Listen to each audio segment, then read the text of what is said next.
Pero wala pa po akong narinig pag-uusap tungkol sa sufficiency in grounds. Ang naririnig ko lang lagi, sufficiency in form and substance. Ngayon ko lang po yata narinig itong bago na rule na ito, sufficiency in grounds. This Was not has furnished a been the copy. rules of impeachment of the 19th Congress, which the 20th Congress adopted. So it's not new, hindi po siya bago. This has been part of the previous rules, which were used during the past impeachment processes. Opo, kasi bago lang po sa akin yung sufficiency in grounds. Hindi ko po narinig yan sa mga dating proceedings. Yun lang po, salamat po. Kasi we already voted for that. I wish to direct the Honorable Marcoleta to the rules of impeachment secretariat. Perhaps we need to provide him a copy of the rules. That is for the satisfaction of the Honorable Marcoleta. May I know, Madam Chair, when the rules were promulgated? Again, the proceeding before the Justice Committee, Honorable Marcoleta, is summarized into 5. Kindly look into the copy of the rules of impeachment, because everything that I am saying is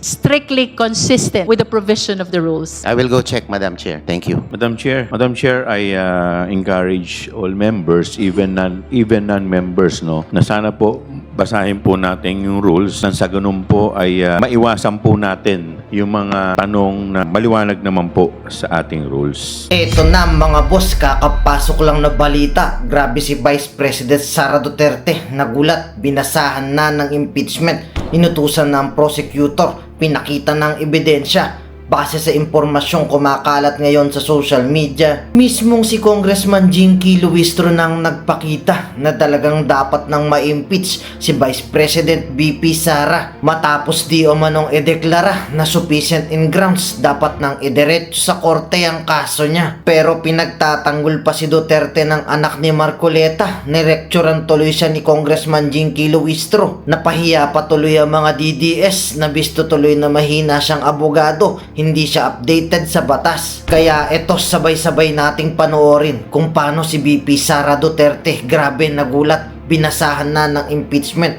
inutusan na ang prosecutor, pinakita na ang ebidensya. Tara, panoorin natin to. The Honorable Marcoleta is recognized. Thank you, Madam Chair. I just would like to manifest, since I was Chief of Staff here way back 2004 up to 2024,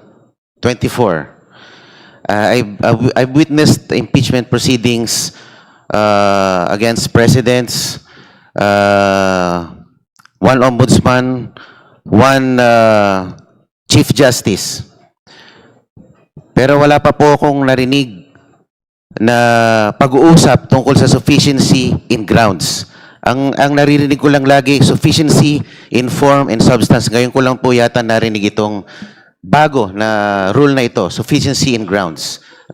Could you please clarify me For on the this? satisfaction of the Honorable Marcoleta, please allow the Chair to read Section 7 of the Rules of Impeachment of the House of Representatives adopted by the 20th Congress of the Philippines. Section 7, Submission of Evidence and Memoranda. After receipt of the pleadings, affidavit and counter-affidavits, and relevant documents provided for in Section 6, or the expiration of the time within which they may be filed, the committee shall determine whether the complaint alleges sufficient grounds for impeachment. That is for the satisfaction of the Honorable Marcoleta. May I know, Madam Chair, when the rules were promulgated? This Was not has furnished a been the copy. rules of impeachment of the 19th Congress, which the 20th Congress adopted. So it's not new. Hindi po siya bago. This has been part of the previous rules, which were used during the past impeachment processes. Opo, kasi bago lang po sa akin yung sufficiency in grounds. Hindi ko po narinig yan sa mga dating proceedings. Yun lang po. Salamat po.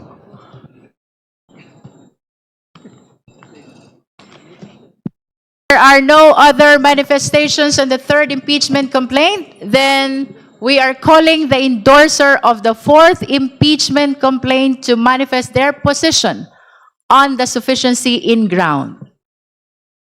Madam Chair, The Honorable Deputy Speaker Paulo Ortega. together with my co-endorser, the Honorable Bienvenido Abante, batay naman po sa ating manifestation at waiver po na pinadala, nakikita naman po natin na wala pong direktang mga sagot at puro general allegations, general general po na denials lang po yung sagot at kahit anumang kasunod dito o dagdag ay magkakos lang po ng further delay. So I submit, Madam Chair. Thank you. We've heard the position of the endorser of Cabrera et al. Complaint. The floor is now open for manifestation of the justice members on the sufficiency in ground of the fourth impeachment complaint. Madam Chair, The Honorable Ridon.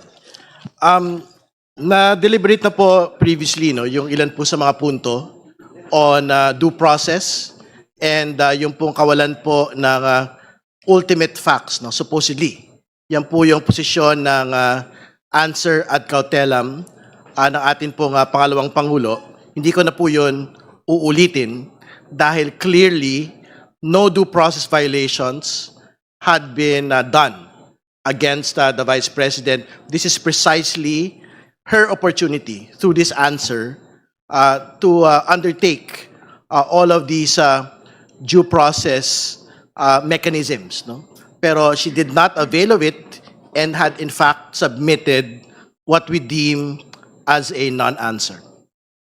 So yun po yung una on due process. Secondly, on ultimate facts, yung pong mga kasama natin kanina, binanggit na ho nila na hindi ho totoo na wala pong pagbanggit ng ultimate facts on confidential funds, on the death threats against the President, the First Lady, and the former House Speaker.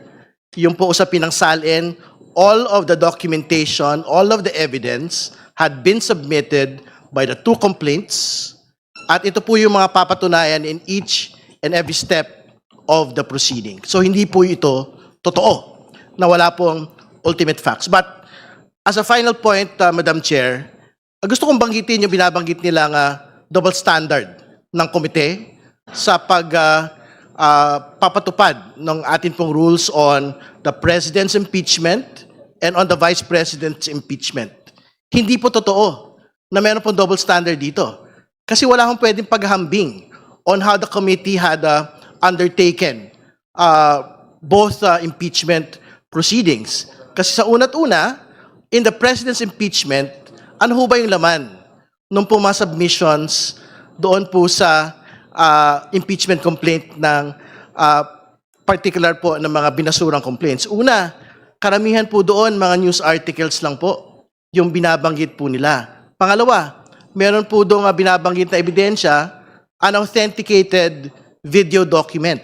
Ibig sabihin, walang affidavit yung po nga submission po nung ebidensya po na yun. But as compared to the Vice President's impeachment complaints, ano yung pinag-uusapan natin ebidensya at dokumentasyon sa bagay po na ito? Una, COA reports relating to the misuse of confidential funds. Notice of disallowance ordering the Office of the Vice President to return ito pong at least 70 million in a supposed misuse of confidential funds. Second, yung pong video documentation of the press conference of the Vice President, kung saan siya po ay nagbanta laban sa Pangulo, First Lady, at dating House Speaker. Video documentation, kung saan sinasabi niya na gusto niyang pugutan ng ulo ang Pangulo ng Pilipinas at iba pa hong mga katulad ng mga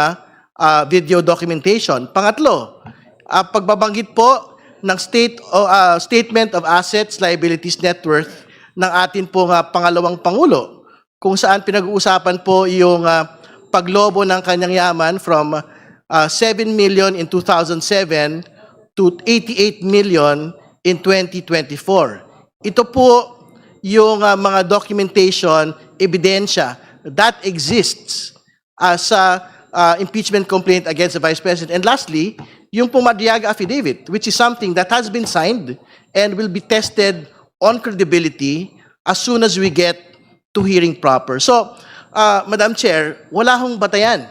Yung binabanggit po ng answer at cautelam ng pangalawang Pangulo that the House Committee on Justice had implemented two standards on the President's impeachment and on the Vice President's impeachment. Malinaw po yung standard dito. The standard is based on our rules, on our constitutional mandate, and on the principle of due process and fairness. No? So, tingin ko, the committee should proceed with the determination of sufficiency in grounds, and we have to be able to vote on it today, Madam Chair, and move forward. Maraming salamat po. Thank you. Any other member who wish to manifest on the fourth impeachment complaint? The Honorable Marcoleta. Madam Chair, also, again, a manifestation for clarification with the indulgence of the Chair. Akin pong hinihiling ang clarification ng committee kaugnay ng aplikasyon ng Section 7 ng ating rules on impeachment, particular kung kailan eksaktong nagtatransition ng committee mula sa determinasyon of sufficiency in grounds patungo sa conduct of hearings at reception of evidence. Sa malinaw na basa ng Section 7, matapos ang submission ng pleadings, affidavits at relevant documents sa ilalim ng Section 6 o matapos ang lapse ng period, ang tungkulin ng committee ay tukuyin muna kung may sufficient grounds for impeachment. Kung wala, dapat i-dismiss. Kung meron, saka pa lamang magko-conduct ng hearing kung saan papasok ang examination, cross-examination at compulsory processes. Kaya nais ko lamang malinawan, Madam Chair, kung ang mga tinatalakay at tinatanggap na materyales at references sa puntong ito ay para na ba sa determination of sufficiency in grounds o tayo ba ay de facto na nasa hearing stage na dapat ay nangyayari lamang pagkatapos ng ganong determinasyon. Ang paglilinaw na ito ay mahalaga upang matiyak na ang ating proseso ay nananatiling tapat sa ating sariling rules at upang maiwasan ng anumang persepsyon na ang komite ay lumalampas o naghahalo ng mga yugto ng proceedings na malino na pinaghiwalay ng ating rules on impeachment. Maraming salamat po, Madam Chair. To reiterate, Honorable Marcoleta. Wait lang mga boss, kung nakaabot na kayo sa part ng video na to, baka gusto nyo munang mag-subscribe sa bago nating YouTube channel. Doon na kasi tayo mag-a-upload ng mga reaction videos. Nakapin sa comment section ang link. I-click nyo lang para makapag-subscribe. Pag nakapag-subscribe na kayo, i-comment nyo lang ang location nyo para ma-shoutout ko kayo pag nag-upload na tayo doon ng video. Tara, tuloy na natin to. The chair has been stating that we are on the third step. That is the determination of sufficiency in ground. So all these proceedings are towards determining whether or not sufficient ground exists to be able to proceed to this impeachment proceeding. It is only after the declaration of whether or not there is sufficient ground that we may be able to proceed to hearing proper.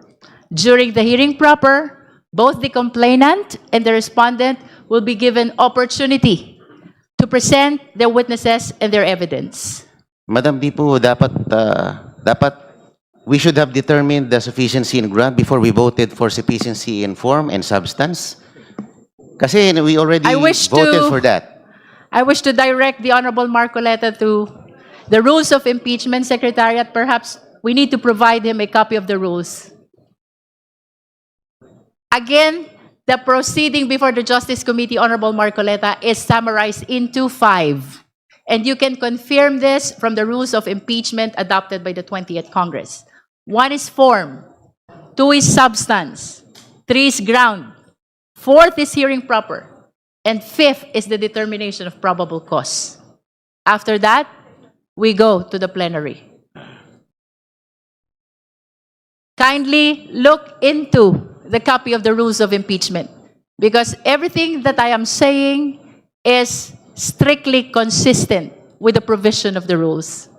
I will go check, Madam Chair. Thank you. Madam Chair, I encourage all members, even non-members, no, na sana po basahin po natin yung rules para hindi po tayo nalilito at nang sa ganun po ay maiwasan po natin yung mga tanong na maliwanag naman po sa ating rules, na nakasaad sa rules. Maraming salamat po, Madam Chair. Madam Chair. Madam Chair. The Honorable Ko. Okay. Thank you, Madam Chair. Similarly, gaya po ng ating manifestation sa third impeachment complaint, no, paano ba naiimpluwensyahan ng answer or ng sagot ni VP Sara Duterte itong fourth impeachment complaint? Hindi natin masabi dahil wala nga pong sagot na naibigay. No? Pero for the purposes din of the public, no, nakalagay po nga sa rules na merong pong requirement that the committee finds sufficiency in grounds. No? Ano po ba tong mga grounds na maaari nating ilatag at desisyonan, no, para mag-move forward to the next step of the impeachment proceedings sa House Committee on Justice. No? Sa Constitution po, may 6 na grounds, no, na nakalagay. Nandiyan po yung tinatawag nating, may 6 na grounds. No? It is this representation forwarding na sa 6 na nakalagay sa Constitution, VP Sara Duterte is guilty of 5. Mabigat po yun. No? Out of the 6, may 5 batayan to say that guilty po siya. No? Gusto ko lang pong pasadahan, no, bilang appreciation of the body. Una, gaya po ng isinaad natin sa reklamong inendorso ng Makabayan, itinaksil ni VP Sara ang tiwala ng publiko. She betrayed public trust sa pag-abuso niya ng pondo sa mamamayan, sa pangongontrata niya na pumatay, at sa pagsisinungaling niya sa hindi tamang pagdeklara ng kanyang ari-arian sa Statement of Assets and Liabilities o SALN. Para lang pong himayin pa konti, ang pera ng taong bayan na dapat natatamasang benepisyo ng mamamayan ay hindi ginamit ng tama o naiulat man ng maayos ang paggamit nito. May opportunity po sana si VP Sara Duterte to rebut that, but unfortunately in the answer, we don't see it. Hindi lang naman po ito usapin, no, sa kung paano niya na-handle yung confidential and intelligence funds ng Office of the Vice President. Damay din ang pondo ng Department of Education na supposedly nagagamit para sa benepisyo ng kabataan, pero unfortunately ito po ay nagamit para sa katiwalian. Lahat po tayong nagbabayad ng buwis. Paano natin mapagkakatiwalaan na nagagamit ng maayos ang kaban ng bayan kung ang Vice-Presidente ng Pilipinas ay kung saan-saan ginagamit ang perang hiningi niya? Nilabag niya ang tiwala natin na dapat maayos na paggasta ng pera ng bayan. Meron din po na articulation of grounds saying na yung kanyang death threats, no joke, ito po ay bahagi ng pwedeng sufficient ground for the continuation of the impeachment proceedings.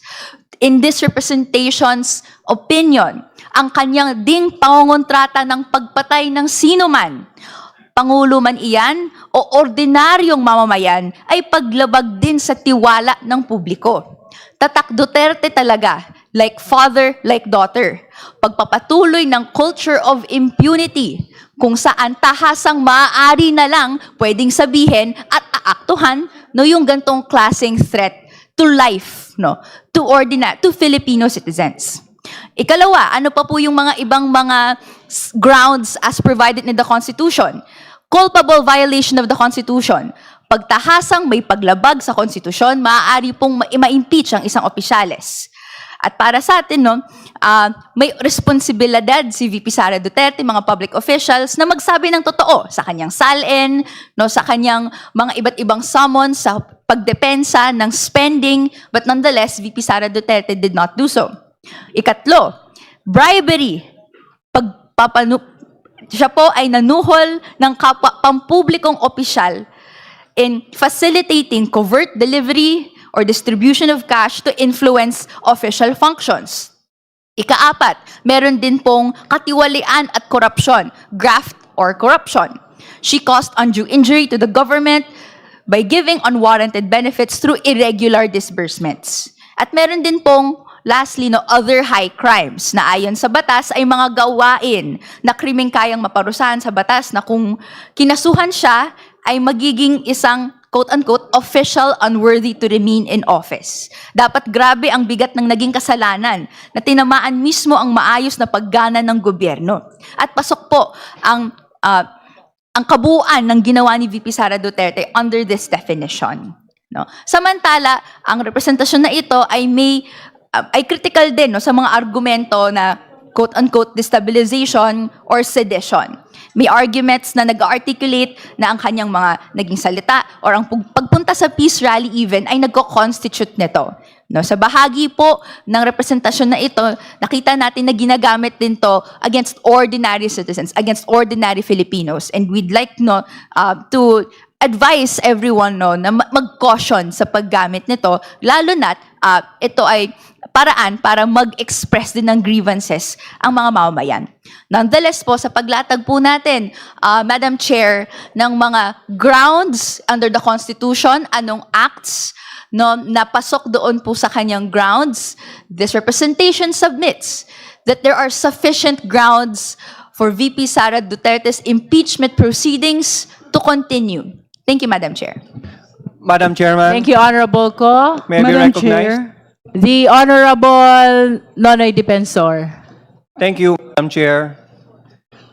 Enough has been said this morning, and it bears stressing that part of the due process is to conduct a hearing so that the respondent could also present her evidence formally. And it is also worth stressing that part of due process is expediting an impeachment proceeding. Dapat po mabilis ang isang impeachment process kasi kung walang kasalanan si Vice President Sara Duterte, dapat ma-dismiss na ito at hindi na siya maaabala at makabalik na tayo sa ating trabaho. At dapat mapabilis din dahil kung may kasalanan ang isang respondent, ay dapat mapatrial na ito para madesisyonan ng Senado kung manatili man siya o matanggal sa pwesto. Therefore, Madam Chairman, may I encourage the members of this committee that we proceed with the next step of the chairman in our agenda so we can fruitfully end this day, and whether or not we proceed with the conduct of a hearing, we will determine it as soon as possible. Thank you. Honorable Defensor, would you like to move that we proceed to voting? Madam Chair, I move that we decide to declare the third impeachment complaint as having sufficient grounds to conduct a hearing. Is there any second? Second. Second, Madam Is there any objection? Madam Chair. Hearing none. Madam Chair, Are you objecting, Honorable Rodriguez? I am bringing out Section 7. Section 7 precisely provides for determination of sufficiency of grounds, not complaint. While sufficiency in complaint in substance and form, we have to go one by one. I will read now Section 7 because we have to vote on the grounds. And what are these grounds? 6 in the third complaint, 5 in the fourth complaint. Section 7. Submission of evidence and memoranda after receipt of the pleadings, affidavits, and counter affidavits and relevant documents provided for in Section 6 or the expiration of the time within which they may be filed, the committee shall determine whether the complaint alleges sufficient grounds for impeachment. So we are going to go into grounds because that will be what will be heard in the committee. So I think we should go one by one so that we will be able to comply sufficient grounds. So I move. Honorable the chair. Rodriguez, I encourage that we revisit the wordings of Section 7 because contrary to the opinion of the Honorable Rodriguez, what is being declared as sufficient or insufficient in ground is the complaint and not the grounds alleged in per complaint. Going back to this provision, it says the committee shall determine whether the complaint, it is the complaint, which is the subject matter of the declaration of the sufficiency in ground, whether the complaint alleges sufficient grounds for impeachment. Earlier, the chair manifested that the committee is welcoming the manifestation per ground. But indeed, if we go back to the provision of the rules, the declaration has to be on the entire impeachment complaint. Madam Chairman, may The I... Honorable Defensor, may I- there is a pending motion. May I reiterate or amend my motion? I move to declare that the third impeachment complaint has sufficient ground or grounds to conduct a hearing by this committee. There is an amended motion to declare the third impeachment complaint, the Zabalia et al. Impeachment complaint, sufficient in grounds. Do I hear a second? Second, Madam Chair. Is there any objection? Hearing none, the motion is approved. The chair declares the third impeachment complaint sufficient in ground. Madam Chair, The Honorable Deputy Speaker Janet Garin. I move to declare and approve the sufficiency of grounds for impeachment of the fourth impeachment complaint, the Cabrera complaint. There is a motion to declare and approve the sufficiency in ground of the fourth impeachment complaint, that is Cabrera impeachment complaint. Do I hear a second? The same has been seconded. Is there any objection? Madam Chair, a manifestation.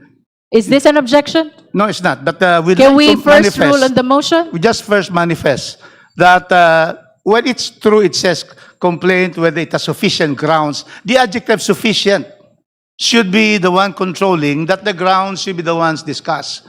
But I would just like to state that in this fourth impeachment complaint, I find two to be sufficient, the three are not. So that is my manifestation, but I have no objection. The manifestation of the Honorable Rodriguez is noted by the committee. Hearing no objection, the chair approves the motion. The fourth impeachment complaint is declared sufficient in grounds. Ngayon, ikaw bilang Pilipino, ano ang masasabi mo at reaksyon sa balitang ito? Mag-iwan ka ng komento mo sa ibaba at atin pong babasahin isa-isa.